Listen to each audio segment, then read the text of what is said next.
Knitting came to England, we think, in the 16th century, maybe a little bit earlier, but certainly in the 16th century we know that people were knitting in England. In 1590, a knitting school was founded in York to teach poor children how to knit. This was a trade for them that they could use to create an income so that they didn't have to live in absolute destitution. However, frame knitting eventually was introduced, and once frame knitting became a thing, hand knitting was only then really found as a means of creating income in more rural areas, in the rural dales of Yorkshire in particular. For this industrial type of knitting, this occupation knitting, people used knitting sheaths. The knitting was done on double-pointed needles. I'll just move this one. Like this, very fine steel knitting needle. They typically were curved, which made it easier to do the knitting, the curving. People were knitting very fast, a lot faster than we typically knit nowadays. If you've seen Hazel Tyndall knitting, that kind of speed, she knits with a Shetland knitting belt, which is a form of a knitting sheath. In Yorkshire, however, the knitting sheaths that we had, there was quite a variety of them. The ones that Yorkshire is most well known for are the Goosewing style of sheath. This is a Goosewing knitting sheath from the, well, I believe this is from the Wharfdale area.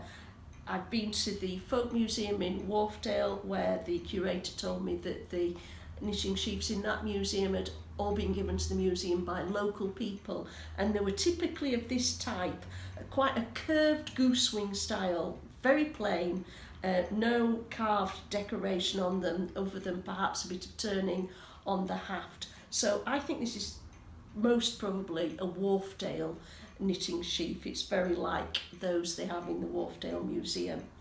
In Dentdale, which is where hand knitting lasted longest as an occupation, an income generating occupation, in Dentdale they still had the goosewing shape, but there was this diagonal step at the top of the goosewing that stops the sheath from slipping down in the belt, doesn't fall through the belt.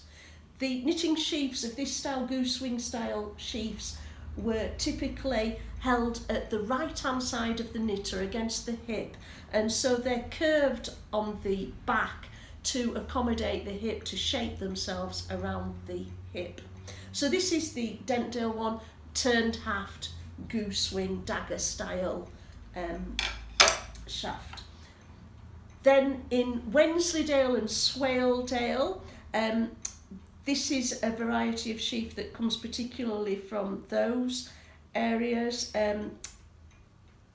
This has this curve, so instead of the straight diagonal step that we find on the Dentdale sheaths, this type of sheath, which is called a triangle sheath, has this like curved step at the top of the shaft, and there are incised teeth in this curve. They're triangular in shape, these teeth, and therefore these are called triangle sheaths. Also, this type of sheath is the only goosewing type sheath I've found that has all of the triangle sheaths I've seen have this kind of square mount at the bottom of the haft, and then there's this turned haft. Then the other type of goosewing sheath that we find in Yorkshire is the Teesdale Sheath, which doesn't have a turned haft. On Teesdale Sheath, the haft, the part that holds the knitting needle, is typically square or rectangular in section, or maybe hexagonal or octagonal, but it's carved by the person making the sheath rather than turned on a lathe, this part. On most sheaths this part is turned on a lathe. And then the blade of the Teesdale Sheath is very decorated, lots and lots of chip carving on them, typically in circles, lozenges, diamonds, as we see here. And there's always a lot of chip carving the whole way around the perimeter, typically all the way around the perimeter you'll find chip carving. And the profile, however, is flat on a Teesdale sheath, and that's because these weren't designed to be held at the hip.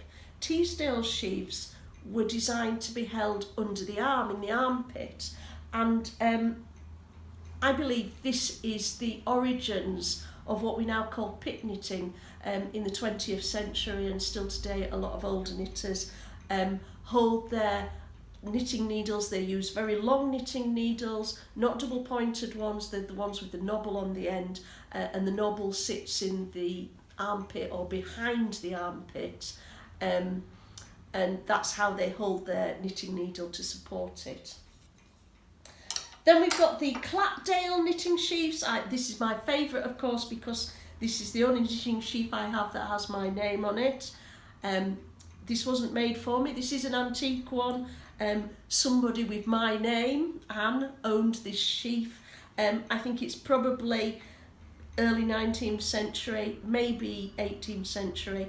Typically Clapdale sheaths have a ball cage, a cage with a free moving ball inside it at the top of the sheath, and then the most characteristic feature is that it's a forked sheath, not a goosewing.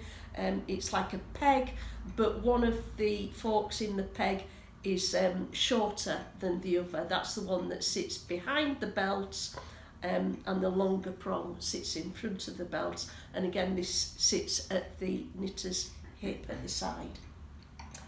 On the Yorkshire coast, they have a variety of sheaths, including there's a tradition of knitting belts on the Yorkshire coast, like the Shetland knitting belts that were called tishy or tippies. But they also had just stacks of straws, 50 or 100 straws, tightly bound into a piece of cloth. This is Hessian, and this kind of sheath, like the Teesdale sheath, would have been supported in the armpit. I've also got a similar sheath that's a very similar shape, that's a load of quills sewn into a piece of leather, which was used on the coast, but also I've read somewhere that these may also have been used by lead miners in the Northern Dales. This one actually has several holes in the top for supporting the needle, for putting a needle into. Then my final wooden variety of sheath that I've got from Yorkshire is a Spindle Type sheath. So this is entirely turned on a lathe. It's not carved, it's turned on a lathe. And most probably in the factories where they were making the perns for the looms in the industrial part of West Yorkshire. So Halifax, Bradford and Huddersfield, this is typically the kind of knitting sheath that was used in this area where I live in Brighouse. This is very similar to a knitting sheath that was owned by Charlotte Bronte that they have in the Parsonage Museum in Haworth, with this round head and a baluster section like this, though hers has an acorn on the end, and mine's more of a kind of bobble. I would call that pimple or bobble. Also in the Haworth, Bradford area was this type of knitting sheath, which is called an Airedale heart. It's a heart made from sheet metal, typically tin plate, maybe galvanised steel or brass, but most commonly tin plate. This is a tin knitting sheath. There's a tube of metal that's welded onto one side of it. It's quite crude in form. It's got these huge holes cut around the perimeter, and that's for sewing it either onto an apron or into a pocket, most likely. I've got another one like this, very similar. I think this one may even be lead. On this one, I don't know if you can see that the tube goes all the way down to the bottom of this one, that has been sewn into a piece of blue velvet, and on this one you can see that it's got the ties already there for tying it around the knitter's waist. Again, there are 2 knitting sheaths like this in the Bronte Parsonage collection, so the Bronte sisters would have knitted with this type of sheath as well. And then our other sheet metal sheath is from the North Yorkshire Dales, the Northern Dales, Swaledale, Wensleydale, Teesdale kind of area. That's a brass one that's much more decorative and typically has a curve at the bottom of the heart, curving to the left in this instance, tiny holes around the edges for sewing it onto the apron. I don't think this would have been hidden in a pocket, this would have been on show. It's beautifully decorated. The tube on this is soldered on one side but also a little bit on the other. It's grasping both sides of the plate. Sometimes these were made with the brass from a cock face. There's one in a leaflet I've got about knitting sheaths that was, you can still see the winding hole in it.